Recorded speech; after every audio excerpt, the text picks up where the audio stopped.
Assalamualaikum warahmatullahi wabarakatuh. Terima kasih Pak Yai sewaktunya. Mungkin ini terakhir. Kalau menyimak tentang bahasan Pak Yai tadi terkait dengan masalah sholat yang khusyuk, itu kalau saya nyimak itu yang penting hudurul qalbi ilallah. Ya, hudurul qalbi ilallah. Hudurul qalbi ilallah berarti as-sholatu li dzikri. Sholat adalah mengingat kepada Allah. Sebatas mana dzikrinya kita kepada Allah? Apakah memang sebatas ingat terus mulai takbiratul ihram sampai salam? Kalau memang mengatakan begitu Pak Yai, bagaimana kaitannya dengan firman Allah, wala taqrabus sholata wa antum sukaro hatta ta'lamu? Ini bagaimana? Hatta ta'lamu. Kalau seandainya hatta ta'lamu mataqulu, seakan-akan daripada bacaan Allahu Akbar sampai salam kita harus paham maknanya begitu. Kalau tadi memang hudur, ditekankan hudur gitu lah. Dengan bahasan Pak Yai kaitannya dengan itu bagaimana ya begitu. Dan memang kalau seandainya Pak Yai mengatakan ketika kita itu sholat, ya memang apakah itu dikatakan hudur qalbi atau tidak, kalau kita memegang papadah la fa'ila ilallah bisa menangis betul. La fa'ila ilallah, la hayata ilallah, la mawjuda ilallah. Itu tiga saja sudah menangis itu. Kalau dia itu yang pertama. Yang kedua, ini saya kadang-kadang mendengar kayak selenting-selenting itu bahwasanya ada orang yang sholat itu dikumpulkan, kecuali kita bepergian menjadi seorang musyafir boleh, itu rukhsah dari Allah, memang harus keringanan ya itu. Tapi kalau seandainya kita itu nggak kemana-mana, mungkin sholat itu kata dikumpulkan, jadi tak kumpulnya di suatu waktu. Terus terkait dengan masalah firman Allah, inna sholata kanat alal mu'minina kitaban mawquta, bahwa jelas syariat daripada Nabi Muhammad tadi menekankan bahwasanya kalau kita itu ingin diampuni, dicintai Allah, yuhibbukumullah fattabi'uni katanya. Tapi ya kadang-kadang ada entah senting-senting itu dikono enak sholatnya dikumpulno, loh kok iso? Wong sholat itu syariat yang dibawa Nabi, terus waktunya itu sudah ditentukan, kita mau kuta. Lah ini jawaban bertanya sudah. Mohon sedikit penjelasan Pak Yai, ngapunten. Assalamualaikum warahmatullahi wabarakatuh. Apa yang diterangkan di dalam hukum syariah ya, itu sebetulnya ada kolerasi apa di dalam hukum hakikat. Apa yang syariat Rasulullah berikan terhadap kita untuk memahamkan bagaimana jasmani ini melakukan sesuatu itu dengan benar. Tetapi kita harus ingat juga manusia juga ada ruhaniyah. Kita harus perhatikan ajaran Rasulullah di jalur itu. Sama, memang di sini ada manusia itu berkelompok-kelompok. Ada beberapa kelompok manusia. Tadi sesuai dengan apa yang dikatakan, innani anallah la ilaha illa ana fa'budni wa aqimis sholah lidzikri, atau ayat 14 itu. Kita itu manusia ada beberapa yang dikelompokkan. Ada manusia itu yang mementingkan hukum syariat saja, ada juga yang mementingkan hanya hukum hakikat. Ada kelompok-kelompok seperti ini.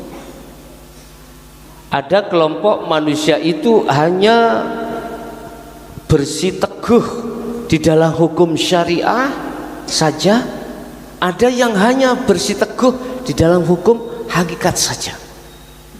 Dan keduanya punya hujah masing-masing, pendapat masing-masing.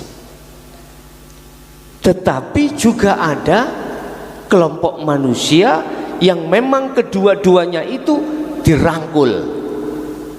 Artinya jasmani berlaku, rohani juga berlaku. Sehingga ketika sholat tadi dari segi makna bacaannya itu diperhatikan. Diperhatikan. Mulai takbir apa maksudnya kita resapi. Sampai salam. Sehingga ditekankan kau harus paham apa yang kau baca itu. Lah gitu toh. Itu hujahnya juga ada, Qur'annya juga ada. Cuman mohon maaf, saya kasih masukan. Qalbiyah harus main juga, ya, harus main. Sebab qalbiyah itu kalau tidak kita mainkan, ruhaniyah kita tidak mainkan, mohon maaf. Saya pelaku thariqah niku mulai 76. Pelaku thariqah mulai tahun 76. Ini saya katakan, kalau ruhaniyah itu tidak saya realisasikan di tengah-tengah kami salat, sudah saya praktekkan yang namanya makna daripada mulai takbiratul ihram sampai salam, ruhaniyah kita masih dicemot oleh nafsu untuk teringat pada selain Allah. Ini saya, entah jenengan. Saya berbicara atas dasar diri saya.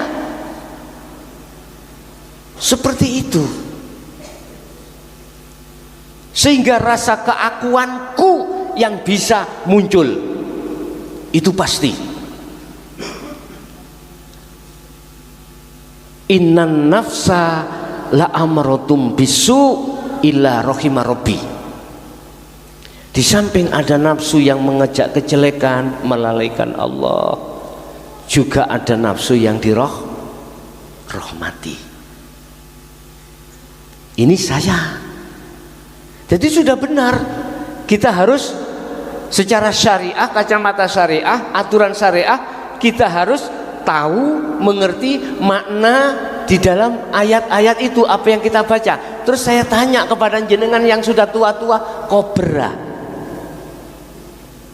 halo, sempat jenengan kira-kira? Ya jangan ngomong gak sempat, kita upayakan. Kan ada terjemahnya toh Pak. Itu secara syariah.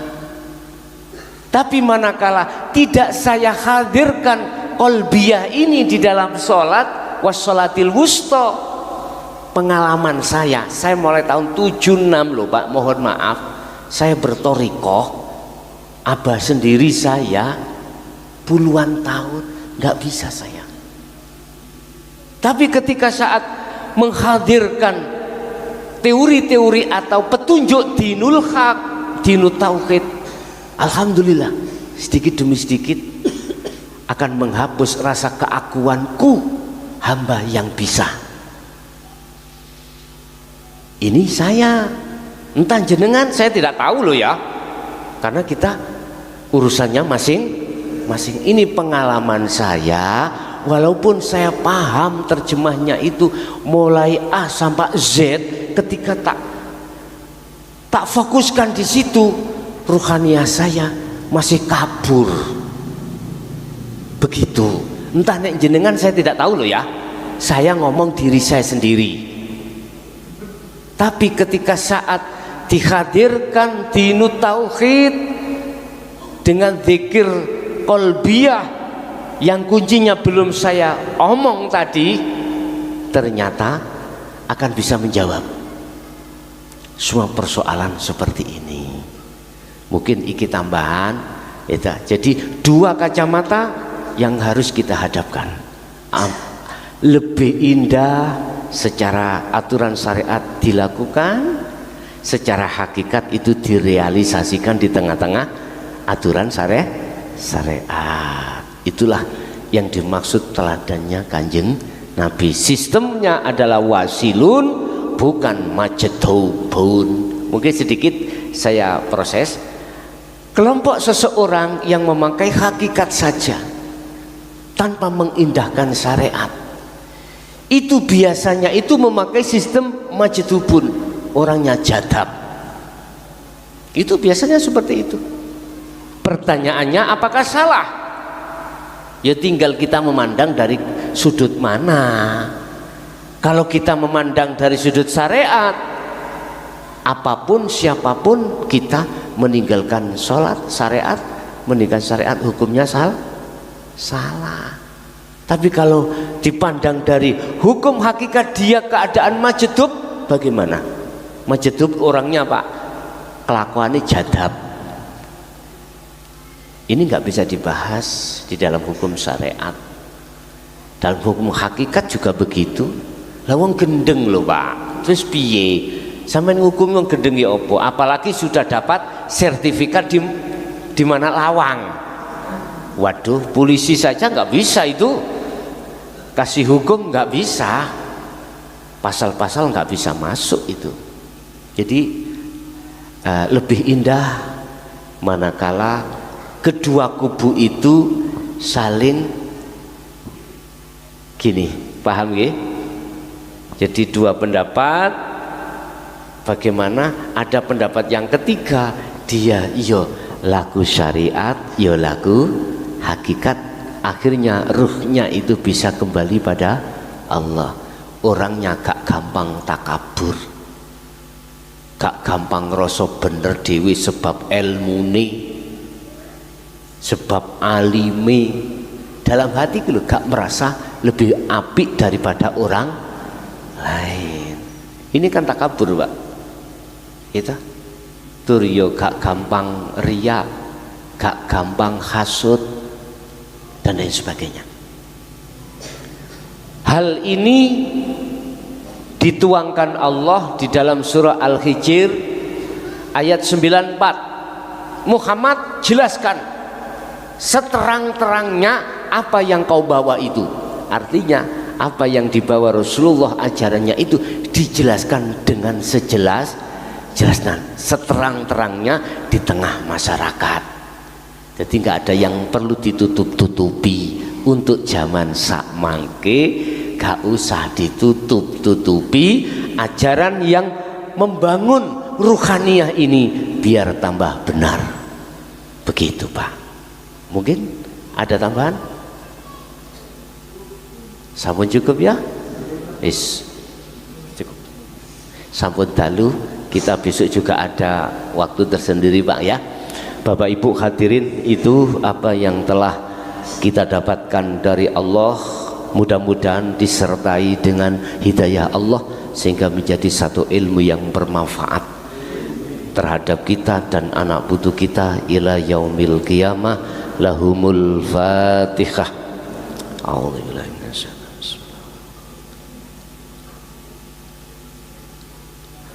Allahumma salli wa sallim ala sayyidina Muhammad. Alhamdulillahi rabbil alamin. Allahumma sallimna wal muslimin min afatid dunya wa adzabil akhirah. Allahumma ya fattahu ya alim, iftah lana bi futuhil arifin wa ila auladina wa azwajina wa dzurriyyatina wa ila ahli baitina ila yaumiddin. Rabbana taqabbal minna innaka antas samiul alim wa tub alaina innaka antat tawwabur rahim. Ya Allah, nawwir qulubana wa ilaihim binuri hidayatika wa binuri rahmatika wa binuri syafaatika wa binuri ma'rifatika fid dini wad dunya wal akhirah. Rabbana atina fid dunya hasanah wa fil akhirati hasanah wa qina adzabannar. Wa sallallahu ala sayyidina Muhammad. Alhamdulillahi rabbil alamin. Al-Fatihah. Bismillahirrahmanirrahim. Kurang lebihnya mohon maaf. Akhirul kalam, hadanallah wa iyyakum wal afa minkum. Assalamualaikum warahmatullahi wabarakatuh.